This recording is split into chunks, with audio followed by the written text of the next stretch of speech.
Friends, a few days ago I posted a video about how I've lost a bunch of weight by eating meat and low-carb vegetables.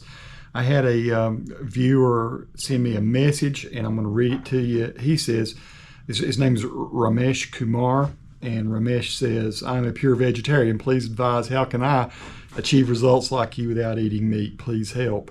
And of course, there are a lot better sources than me, so I'm going to go to one of those sources. I'm looking at like Blue Cross Blue Shield's website, and looked at various other ones. They all seem to be kind of the same about what the most high protein foods are if you're not going to eat meat. Of course, I think the best strategy, of course, is going to be to steer away from those high carb vegetables. You know, don't eat a lot of rice, don't eat a lot of potatoes, sweet potatoes, carrots even, you know, beets, and oh my heavens, what else?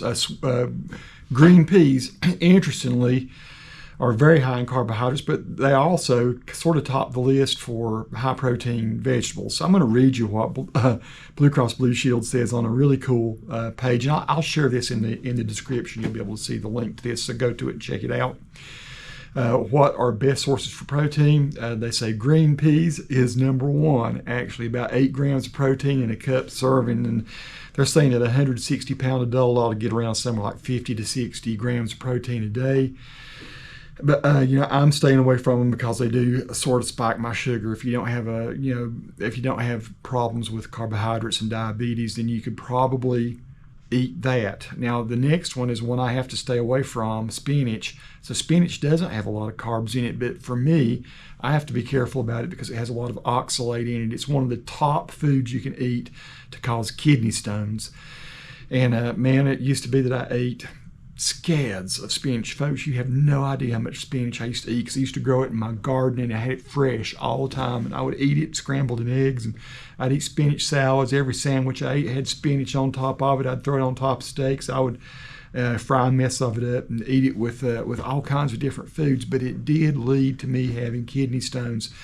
But you know, the trick is if you get a good bit of calcium along with the spinach, then it can bind in your gut, and you end up peeing, pooping it out rather than it forming crystals in your kidneys. So yes, a lot of people say drink milk when you're eating spinach, but of course, if you're a vegetarian, you're not going to be probably drinking milk either. But if you could find a source of calcium to eat along with the spinach, then it won't crystallize in your kidneys. That's one of the big tricks you learn if you're a kidney stone, you know, recurrent patient, which I am. Collard greens, one of my favorites. The collards have some oxalates in them, but not nearly as much. It's like 10 to 1 more in spinach. So if you like greens, collard greens, 5.1 grams of protein in a 1 cup serving.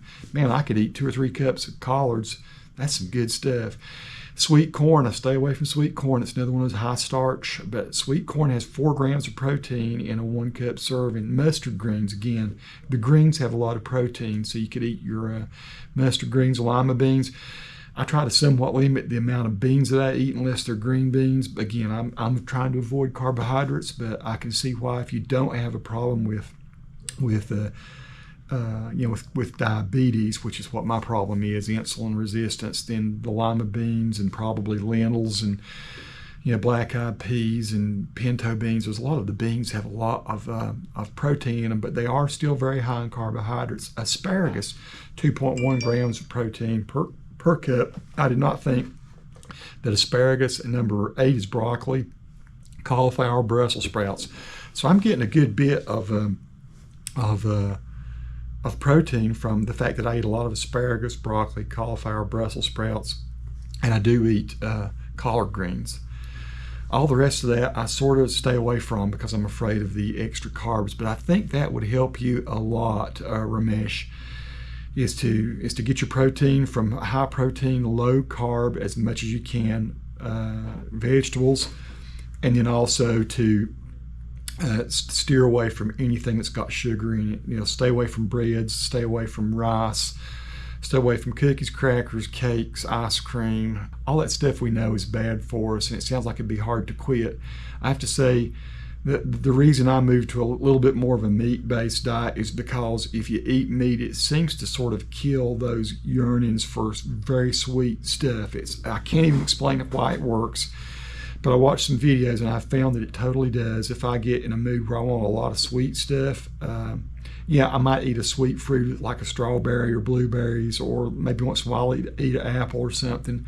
Again, I'm trying to avoid the carbohydrates, but if you're a meat eater like me now I was a vegetarian once. I tried vegan. I made it for about 3 months. I did vegetarian thing for probably about a year, and I lost weight, but my A1C didn't go down. My carbs.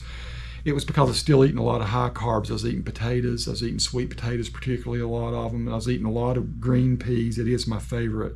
Sweet peas are one of my favorite vegetables of all time.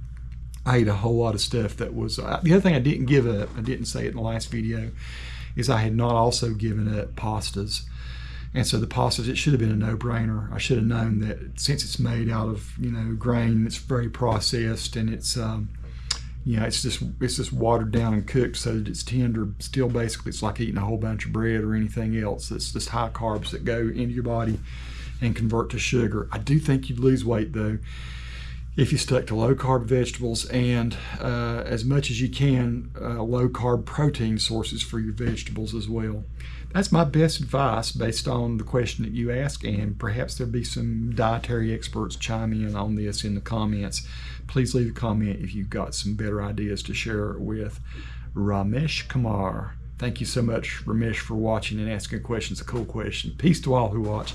Subscribe to the channel if you like.